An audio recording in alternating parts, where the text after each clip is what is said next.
Welcome to 2A Cops, Cops Supporting Gun Rights. I'm Keith. In this episode, we're going to teach you how to communicate like a drug dealer.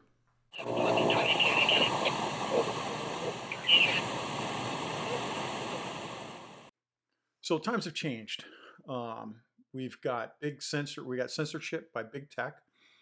We got police agencies using cell phone data and information from cell phones to go after cops in administrative investigations. And that's concerning because if they're looking at your cell phone data, you need a warrant for that, and that can only be done in a criminal matter. And we have information on several cases where cops are being done on internal affairs investigations, and they're looking at that private cell phone data that can only be obtained for a search warrant. That's illegal.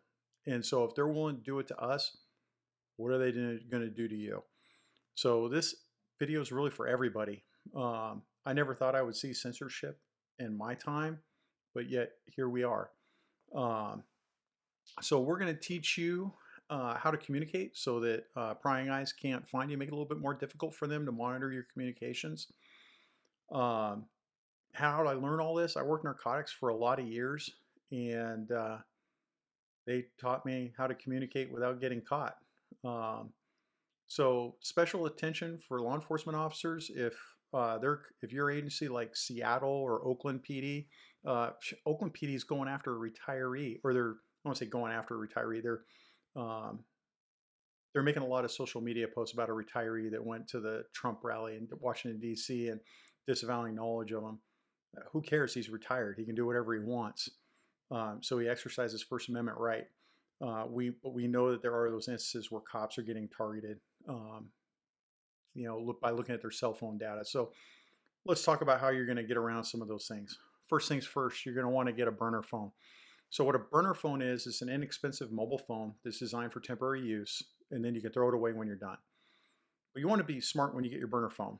Look, many stores are going to sell these phones. You want to get your favorite hoodie on that doesn't have any kind of logos on it or anything, just a plain hoodie. You want to put the hoodie over your head. You want to abide by the mask mandates and wear your mask. So now all they see is your eyes. But you want to be careful. Don't wear sunglasses because we don't want you to look like the Unabomber. Wearing glasses like these would be good. It kind of reflects the light a little bit. But you don't want to look too suspicious. And then you want to go get a no contract phone. Pay for it with cash. Don't use your credit card. You can ask the clerk to set up the phone if you want to. If they ask for a name, just give a fake name. The funniest name I've seen, I wrote a search warrant for a drug dealer's phone, and the funniest name I saw was last of daddy, first name of sugar. Literally, it was Sugar Daddy. So I used the name Walter White. That was my undercover name. Hopefully some of you get the reference. But seriously, no one ever batted an eye. You just want to go in and go purchase it. If you have to set up the phone yourself, head over to Starbucks or something like that.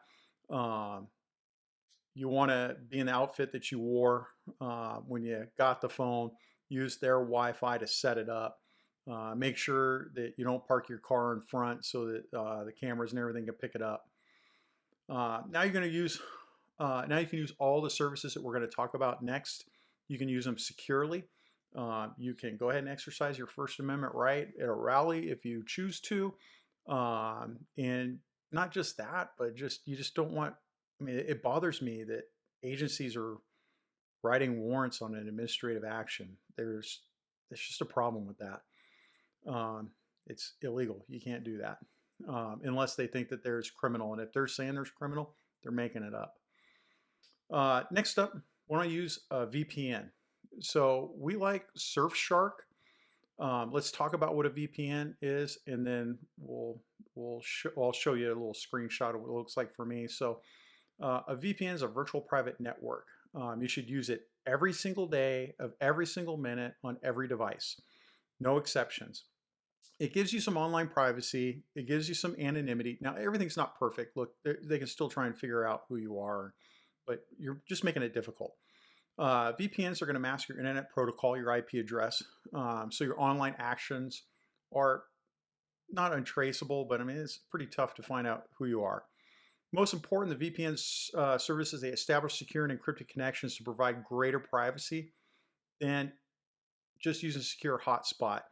So using public Wi-Fi is like having unprotected sex with a hooker. You're going to get dirty and you're going to get ripped off.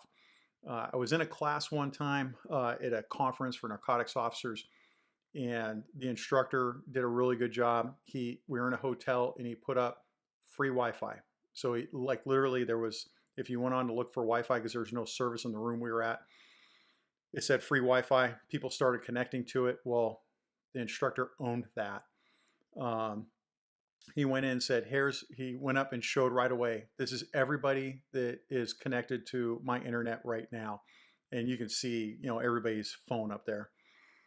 Next up, he picked a guy randomly, and within 5 minutes, he was in the guy's bank accounts. It was pretty telling. And so, as an example, somebody can take over the airport Wi-Fi, set up a fake router, and start stealing info. It's pretty easy. Using a VPN makes it a little bit more difficult for them, to see who you are. I just like doing that a little bit more. I've been using VPN for years on all my computers and all my phones. It's cut down on my spam and my awkward advertisements. Now I use a VPN that doesn't log my activity. So I like using Surfshark.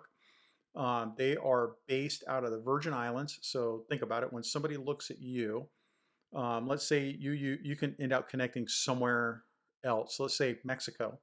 So let's say I connect to a server in Mexico City. The person that's looking at my internet activity is going to see Mexico City. So you'd have to write a warrant in Mexico City to find out who was using that who was accessing that portal at that particular time.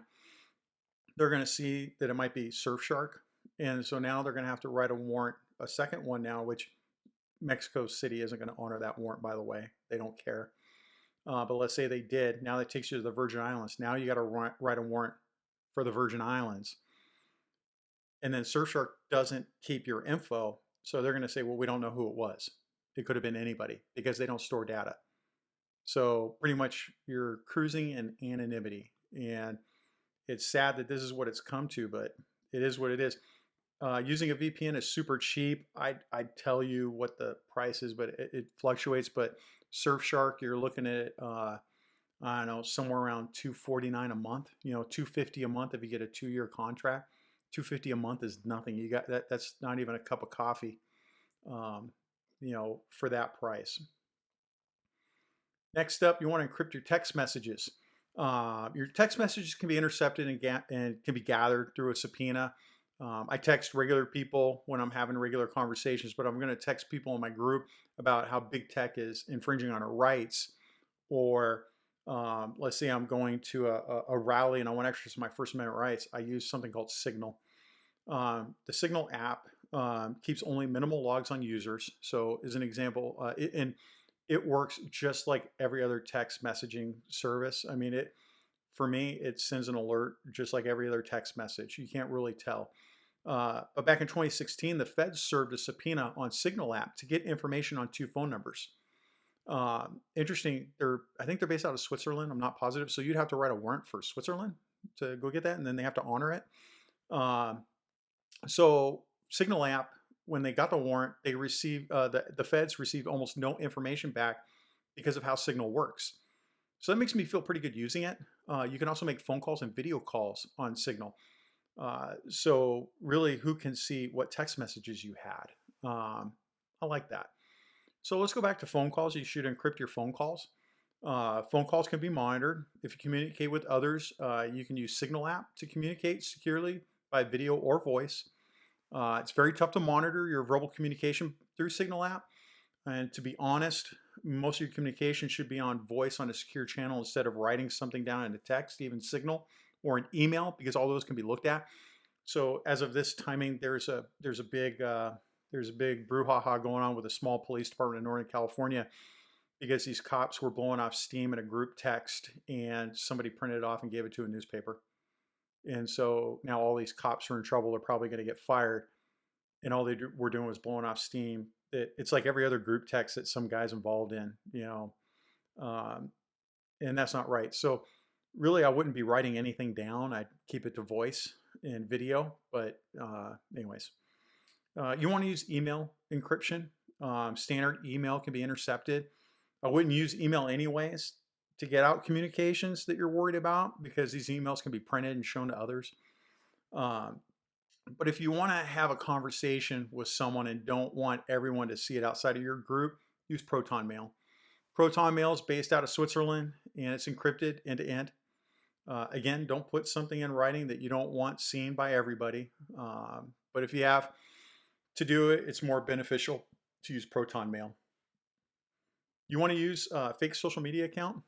Social media profiles and pages have been getting shut down with increasing frequency over the last few months. So if you're on Facebook or Twitter, I just recommend using an alternate account with a fake name. Don't make it too fake. Like, some of you people are pretty ridiculous with it. Just so that when they shut down, you're not losing your personal profile. The fake social media accounts, they work pretty good.